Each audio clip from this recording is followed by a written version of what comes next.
I'm Joanne Herman. I live in Boston. I'm a wife and a stepmom. I'm a financial accounting professional. I'm an author, and I'm a transgender woman.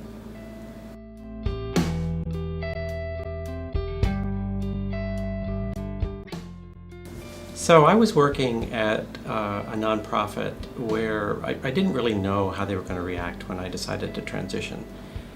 I told the executive director, and she was fabulous about it, but she passed word to the chair of the board, and as director of finance, I needed to work directly with the chair of the board. As soon as he found out, he stopped talking to me, and you can't be director of finance and not talk to the chair of the board. That's just not going to work. And so I knew the handwriting was on the wall. I couldn't stay. So I went to another nonprofit where I had done some consulting work, and I approached the person I'd done the work for. I knew that she had an opening. It was a step below what I had been doing, but I was really, I really wanted to make sure that I came into my new gender employed. And so when I told her that I was interested in the position, she was ecstatic. But she wasn't prepared for the next part, which was when I told her that I wanted to start the job as Joanne.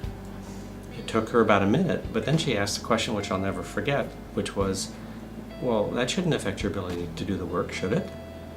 I was amazed. I just thought that was an incredibly enlightened view of things, and so I said, well, I really want to talk to the executive director and the deputy director, because I want to make sure that they're in line with what you're saying. And they were.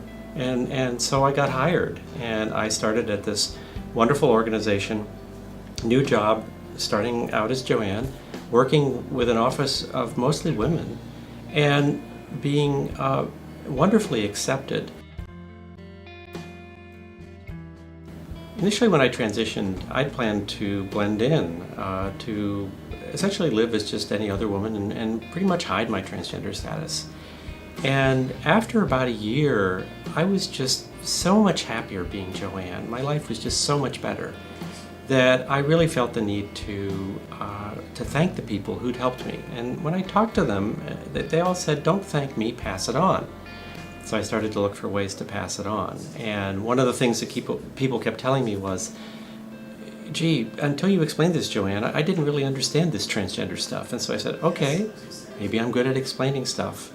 I'll try that. That'll be my way of passing it on. And so that led to just this past year that actually published a book called Transgender Explained for Those Who Are Not, which is designed for that same audience, folks who are maybe being exposed to the subject for the first time and are wanting to know something about it, but maybe not the whole clinical explanation.